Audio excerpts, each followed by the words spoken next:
another league right now. Wasn't even a contest. Absolutely brilliant driving from Barrichello.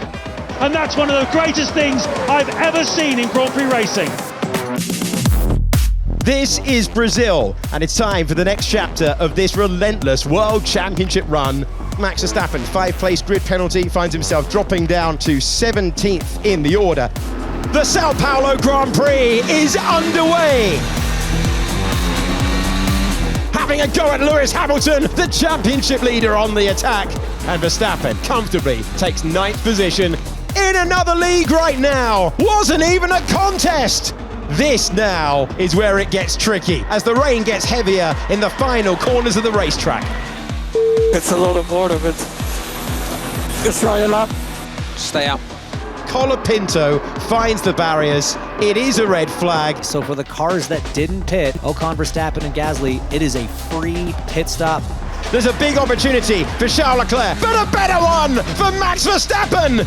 Max Verstappen wins the Sao Paulo Grand Prix in 2024. 17th on the grid to the win. You know what that is? Simply lovely. I tell you that. Never give up. That is right up there with one of the greatest performances he has had in his illustrious career. He is now staring at a 4th World Championship. Lewis Hamilton made a lightning start from 4th on the grid in the 2008 British Grand Prix, before dummy passing his McLaren teammate Heikki Kovalainen on lap 5 to claim a lead that he would not relinquish. Sometimes 5 to 6 seconds a lap faster than the other drivers on the same tyre, Hamilton drove exceptionally, making everyone else look like also-rans, as he won by over a minute in conditions where, at points, he couldn't see through his visor or his wing mirrors. Driving on pure instinct and skill, it was the day that Hamilton came of age as a true great and cemented his place in the hearts of British fans. Lewis Hamilton wins the British Grand Prix. The 90,000 stand as one for Lewis Hamilton. The opening lap of the 1993 European Grand Prix at Donington Park is considered by some to be the single greatest Formula One lap of all time. 10 years after Senna had first tested an F1 car at the same venue, he lined up 4th on the grid, but was 5th after the first corner. From then on, he was on another planet. And Ayrton Senna is up to 4th position ahead of Schumacher and challenging Wendlinger as they go round the right-hander into the old hairpin. Senna is up to 3rd. And 2 corners later, passing Damon Hill. 40 seconds later, he went inside Prost at the old hairpin to claim the lead. And Senna goes through into the lead. He's passed Alain Prost. Arguably, there has never been a more thrilling example of Senna's skill in the rain. He went on to dominate the race, lapping all but one car. Truly a master at work. Driving with slicks in damp and really slippery conditions was tremendous effort, because you just don't get the feeling from the car. Look at the rain, look at the rain. It's going to be a big one at Hockenheim. As Hakkinen comes in early. They're Martin all coming in. Barrichello's going on. Rubens Barrichello carries on and takes the lead in the German Grand Prix. Here is Barrichello, still I remind you, on dry weather tyres, 10 seconds ahead of Mika Hakkinen. Wow, my goodness, what a German Grand Prix. Somehow Barrichello is keeping that Ferrari pointing in the right direction on a wet track. Absolutely brilliant driving from Barrichello. And seemingly comfortable, notwithstanding the fact that part of this circuit is dry, part of the circuit is wet. Barrichello still keeping it pointing in the right direction. Remember, he started this race in 18th position. And it's now Hakkinen beginning to fade away. Those wets getting too hot. Barrichello can hack it on the wet track with the slicks, just squeezing that throttle oh so gently. You are watching a sensational drive being completed with Rubens Barrichello from Sao Paulo, Brazil, winning for Ferrari, and he's done it! Superb! And look at the reception he gets.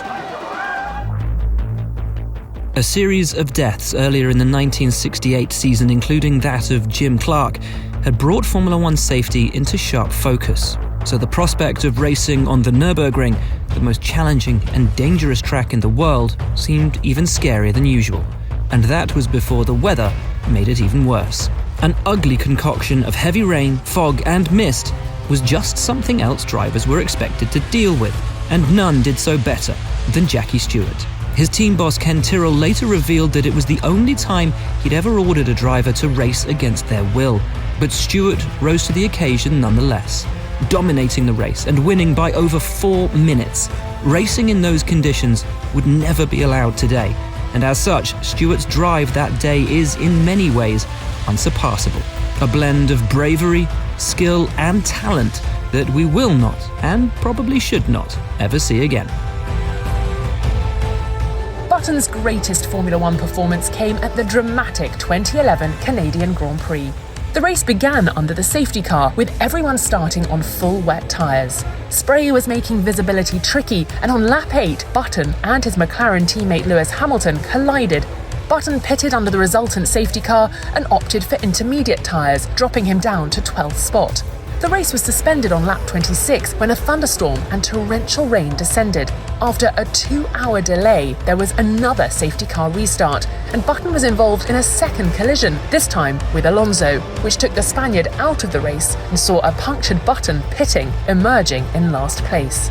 Undaunted and confident in his skills and the changing conditions, Jenson went on one of Formula One's greatest charges, cutting through the field and timing his switch to slicks perfectly to take advantage of the drying racing line. As Formula One's longest ever race entered its final minutes, he was sitting P4, but in the space of a few corners, passed both Mark Webber and Michael Schumacher and began closing the gap to race leader Sebastian Vettel. Bearing down on the Red Bull driver on the final lap, Button's pressure paid off as he forced the defending Vettel into a mistake and slipped through for an incredible and unlikely victory. A fantastic race, and I think even if I hadn't won today, I would have enjoyed this race immensely. But yeah, amazing win and possibly my best.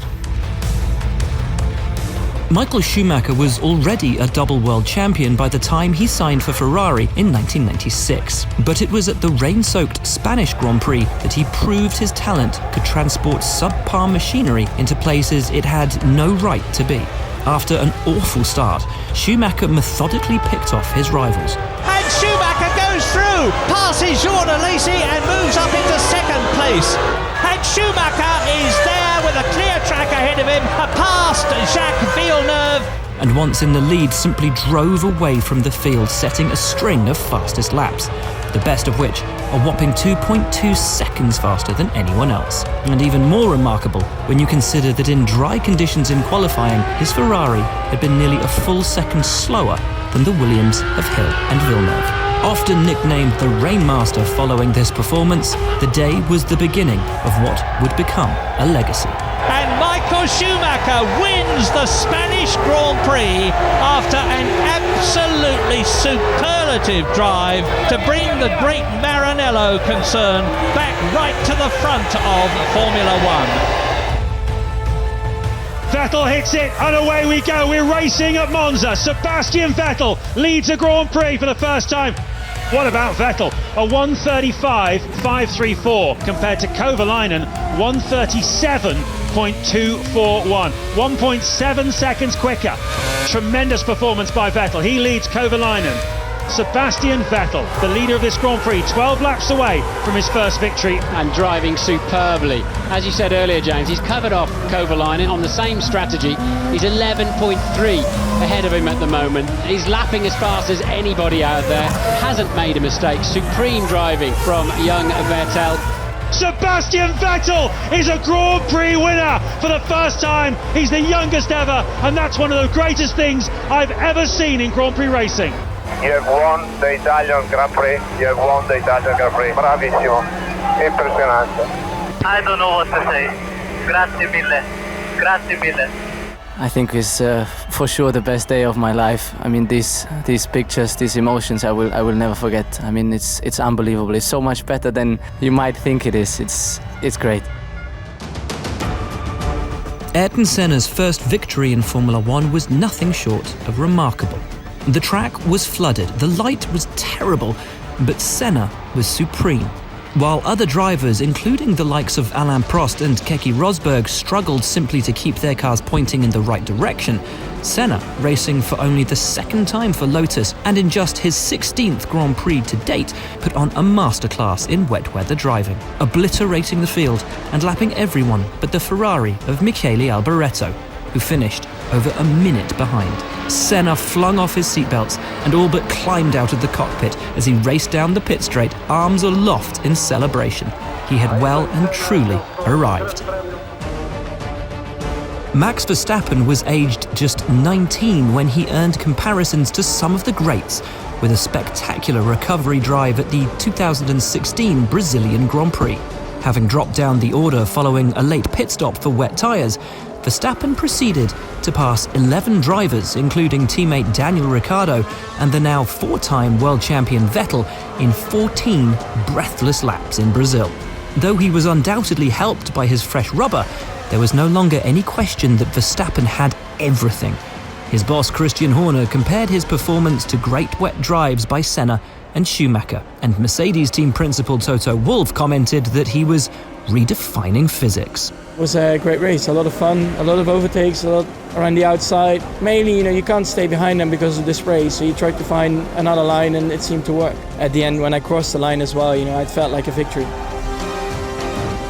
Inarguably, Damon Hill's greatest F1 performance was to triumph over Michael Schumacher over an aggregated race at a sodden Suzuka in 1994. Needing to beat Schumacher to keep his championship hopes alive, Hill drove out of his skin under enormous pressure.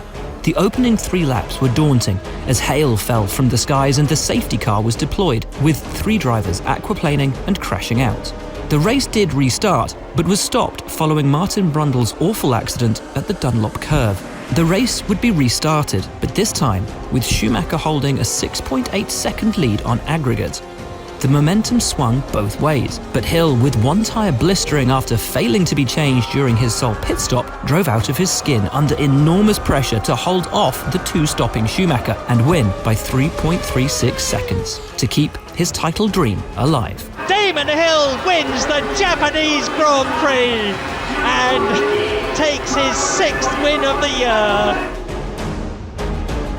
Jim Clark's Lotus 25 was jumping out of 5th gear at 9,500 RPM, meaning he was obliged to drive left-handed as he held the gear lever in engagement with his right. Driving at Spa-Francorchamps is tricky enough at the best of times, but doing so one-handed, in the pouring rain, while holding off Graham Hill, is bordering on superhuman. Dodging crashed cars and drivers, Clark's gearbox problems worsened, but despite only using 4 gears, he lapped the field up to 3rd place. And while Bruce McLaren finished on the same lap, he was very nearly 5 minutes behind the Flying Scot.